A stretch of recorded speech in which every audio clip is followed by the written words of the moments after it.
Alors, jour 2 de notre rando. Je suis parti assez tard, c'est 8 heures. Et cette nuit, eh bien, j'ai plutôt bien dormi. Il y a eu beaucoup de bruit d'oiseaux et d'animaux, mais ça m'a pas trop gêné. Il a fait un peu frais, mais j'étais bien habillé, donc c'est allé. Et puis là, il y a de la brume qui se lève au-dessus du lac, c'est très joli. Il fait encore frais ce matin, donc je me découvrirai un peu plus tard. Et je vais avoir donc un problème à gérer, c'est celui de l'eau, parce que hier j'ai pas pu refaire le plein d'eau. Et du coup, j'aurais pu prendre de l'eau avec mon filtre Sawyer dans le lac, mais il y a beaucoup de particules en suspension. Et je me dis que même avec le filtre, c'est quand même pas génial. Je préférerais trouver de l'eau courante un peu plus claire ailleurs. Donc on verra plus tard.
Donc voilà en bas la partie que j'ai faite hier en venant de Seyou pour aller jusqu'au lac du barrage.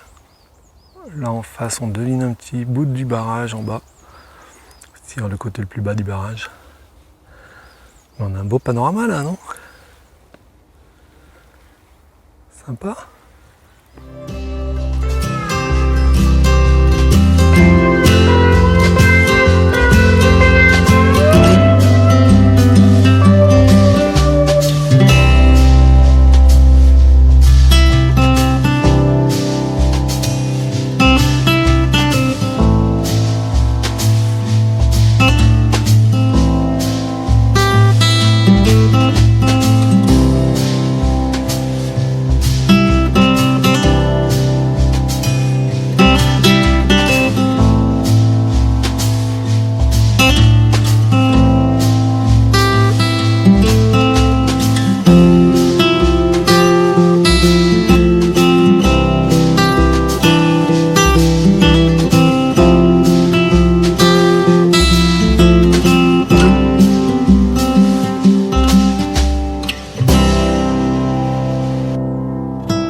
Voilà ce qui doit être la croix de Marlin, je pense. Alors un petit point sur ce qui nous attend. Donc là je descends de la croix de Marlin et je vais aller à Longe, qui est le village qu'on voit là au milieu. Alors Longe, l'avantage c'est que c'est sûr, il y a une fontaine apparemment sur une place. Alors c'est sûr, je vérifierai sur place, hein. Et donc pour y aller, eh bien, il va falloir traverser par ici. Donc on va monter un petit peu à partir de l'embranchement là, de la croix qu'il y a derrière le buisson. Là il y a deux arbres. Ça monte un petit peu et puis après hop, ça va passer à peu près à l'horizontale je pense, redescendre un petit peu sur Longe. Une fois à Longe, on va passer derrière cette montagne là, qui s'appelle a priori le Crêt de Longe. Alors l'avantage c'est que je ne vais pas monter en haut, je vais le contourner pour arriver bien, derrière le Crêt de Longe, là-bas dans ce creux. On voit un endroit où il y a des pare-brises de voiture, je pense, ou des vitres qui brillent un petit peu. Ça, j'imagine que c'est le col de Pavezin. Et donc, moi, je vais aller à Pavezin, qui est un petit peu en dessous. Voilà.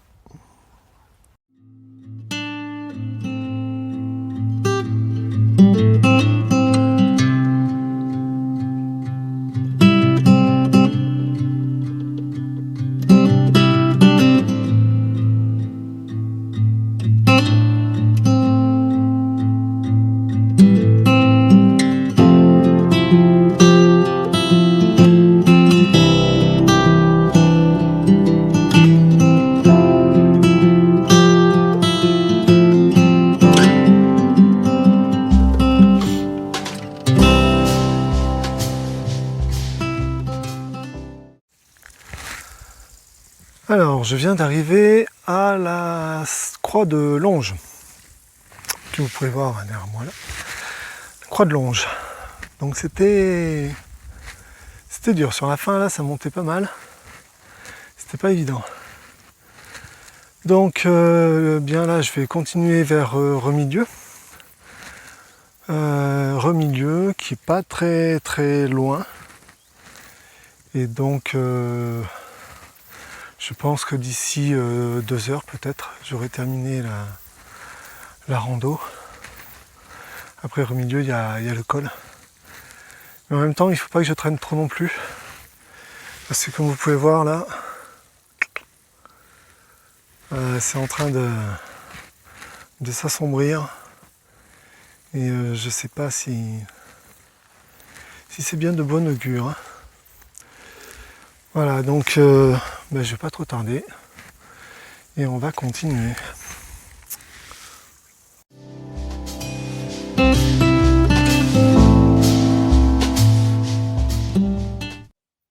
Donc là, comme je vous disais, quand on arrive de Longe, ça monte un peu.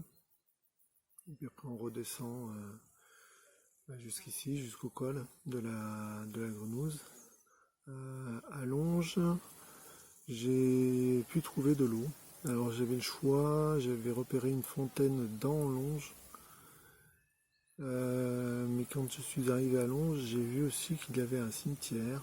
Et donc souvent dans les cimetières, il y a un robinet d'eau à disposition de ceux qui veulent arroser les fleurs.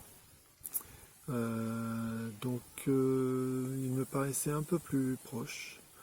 Donc je suis allé au cimetière et effectivement il y avait un robinet d'eau. Et tout autour, donc c'était très bien aménagé avec une dalle en béton, de la pelouse.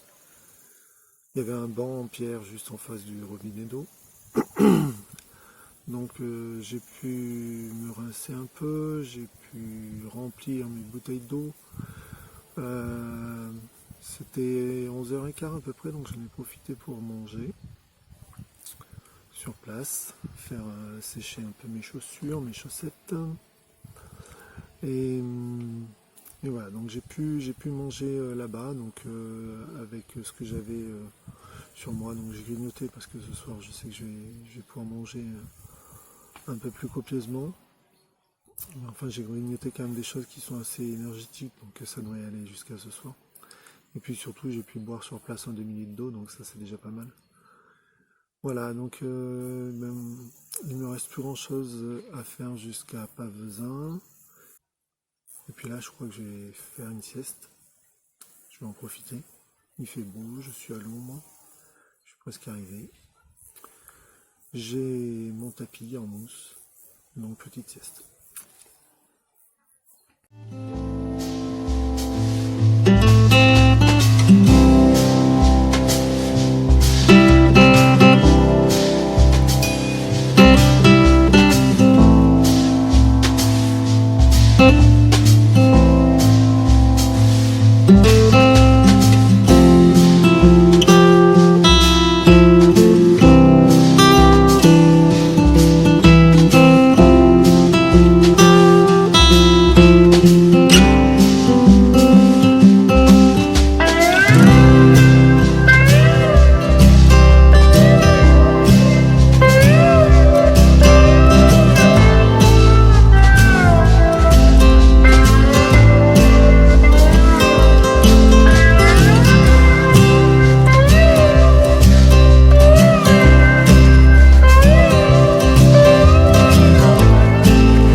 Alors voilà, je viens du col de Pavezin, donc vous venez de voir quelques images.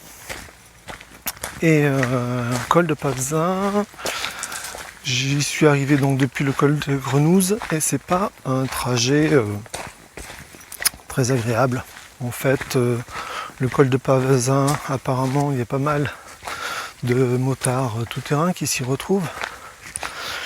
Et entre donc, le col de la Grenouze et le col de Pavezin, eh bien, j'ai eu plusieurs tout-terrain. Alors motard quad, c'est donc très bruyant, c'est pas une portion très silencieuse, pas très agréable. Et en fait, quand on arrive au col de Pavezin, là c'est un carrefour. Donc il y a un parking, les voitures s'y garent, mais c'est aussi un point de relais, j'ai l'impression, pour ceux qui font du tout-terrain dans le coin. Et donc voilà, il y a bien une auberge, l'auberge du col, où j'aurais pris une bière pour me reposer un peu, mais j'espère que c'est uniquement quand j'y suis passé, que c'est pas toute la journée comme ça, mais il y avait 4-5 motos tout terrain qui étaient là, qui pétaradaient, et ça donne pas du tout envie de prendre une bière en terrasse. Donc du coup j'ai pris le chemin qui descend directement à Pavezin, j'arrive là dans quelques centaines de mètres, et puis soit je tombe sur quelques commerces qui vendent de la bière et j'en prends une là, sinon je rentre chez moi, et puis j'ai de la bière Mont Blanc qui m'attend au frigo, ça fera l'affaire. Voilà, donc fin de la rando dans quelques centaines de mètres.